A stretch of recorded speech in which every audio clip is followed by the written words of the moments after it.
అది మహాటవి కందమూలాళి తిండిగా బ్రతుకుచున్నది. ఒక్క ప్రగాఢ తపము చేసి కొంచును ముదుసలి. చెక్కిలుళవి జారిపోయిన బామ్మ విశ్రాంతి గొనక. ఆమె కన్నుల వంక నీరైన జూడా ఏదియో నిరీక్షణము అంద ఎప్పుడు తోచు. ఎప్పుడు రామేతి నిస్వనమెసగు కంఠము ఆ నిరీక్ష రాము కొరకు అటంచు తెలుపు.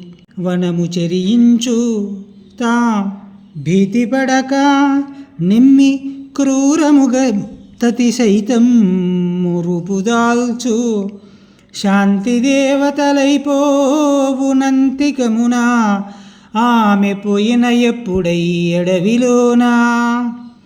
రేగులు మామిడి పండ్లు బాగగు కదళీ ఫలాలు బతాయిలు తానేగి వనంబున తెచ్చును. ఈ గతి కాలము గడిచే ఎంతయునచటను. ఒక్క పండైన తా ముట్టదు ఒకటి తగ్గా. వచ్చుననుకున్న రామయ్య వచ్చినప్పుడు ఏది మరి ఒక్కటన్నా తానెచటదెత్తు అనడి ఆలోచన వీధి ఆమె శబరి. ఆరాముడు వచ్చును అనుచు తోరంబౌ ఫలవితతిని తోడ్కునుజూ. తానా రాముడు రామే ఫలములు ఆరామంబందు క్రుళ్ళునయ్యా దినమున్. గాలికింజట్లు కదలాడగా రఘుద్వహుండే వచనాయనుచు తాను హజేయు. రాముడే రామి హృదయాన రాజుకొనడి దుఃఖవహిని కుందు ముదుసలి భృశము. రాముని పూజకునకపరి ఆ ముదుసలి కోయసాగనయ్య గులాబీలు ఆ ముళ్ళు గ్రుచ్చుకొన్నవి. రామానురాత పడెనురా రక్తమిలన్. రామానురాత పడెనురా రక్తమిలన్. తండ్రి దశరథు సత్య సంధత్వ పటిమా నిలుపణించిన బిడ్డత నిలువదలెను. సీతనసురుచే కొల్పోయి చిన్న హృదయుడు అనుజయుక్తుడు రాముడు అటకు వచ్చే. రాముడు పుట్టినప్పుడును రాజగు పంక్తిరథుండు. శంకరోద్దామధనుస్సు వంచునడా దామ సమేతయు సీత.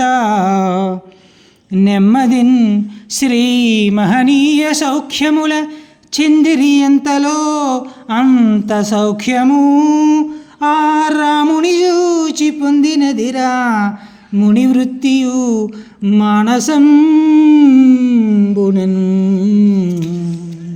శబరి అడవిలో కందమూలాలు తింటూ అత్యంత కఠోర తపస్సు చేస్తూ జీవిస్తోంది.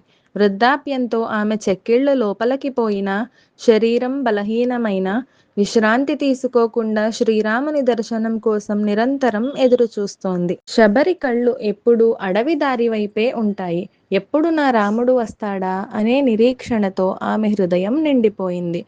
ఆమె గొంతు నుండి నిరంతరం రామనామమే వినిపిస్తూ తన జీవిత లక్ష్యాన్ని తెలియజేస్తుంది.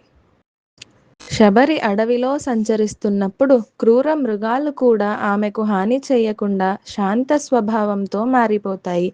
ఆమె తపస్సు పవిత్రత వల్ల అడవంతా శాంతిమయంగా మారుతుంది. శబరి అడవిలో తిరిగి రేగు, మామిడి, అరటి, బత్తాయి వంటి మంచి పండ్లను సేకరిస్తుంది. ఇలా ప్రతిరోజు రామునికి సమర్పించాలనే ఆశతో కాలం గడుస్తూనే ఉంటుంది. రాముడు వచ్చినప్పుడు ఒక్క పండు కూడా తక్కువ కాకూడదని శబరి ఎంతో జాగ్రత్తగా ఉంటుంది. ఏ పండు ఎక్కడ పెట్టానో కూడా గుర్తుంచుకుంటూ రామునికి ఉత్తమమైనవి సమర్పించాలని ఆలోచిస్తుంది. ఈ రోజైనా రాముడు వస్తాడేమో అని ప్రతిరోజు పండ్లు కోసి సిద్ధంగా ఉంచుతుంది. కానీ రాముడు రాకపోవడంతో ఆ పండ్లు పాడైపోతాయి. అయినా ఆమె ఆశ మాత్రం ఎప్పుడూ తగ్గదు. గాలి వీచి చెట్లు కదిలినా, రాముడే వచ్చాడేమో అని శబరి భావిస్తుంది.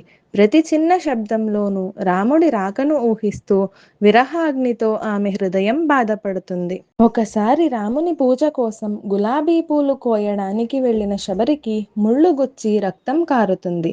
అయితే ఆ రక్తపు చుక్కలే రామా అనే అక్షరాలుగా మారినట్లుగా కవి ఊహించాడు. ఇది ఆమె అపారమైన రామభక్తికి ప్రతీక. తండ్రి దశరథుని మాట నిలబెట్టడానికి రాముడు రాజ్యాన్ని విడిచాడు. సీతను రావణుడు అపహరించడంతో ఆయన హృదయం దుఃఖంతో నిండిపోయింది. లక్ష్మణునితో కలిసి అడవిలో సంచరిస్తూ చివరకు శబరి ఆశ్రమానికి చేరుకున్నాడు. శ్రీరాముడు జన్మించినప్పుడు అయోధ్య రాజైన దశరథుడు అపారమైన ఆనందాన్ని పొందాడు. తరువాత శివధనస్సును విరిచి సీతాదేవిని వివాహం చేసుకున్నప్పుడు సీతారాములు ఇద్దరు గొప్ప దాంపత్య సుఖాన్ని అనుభవించారు.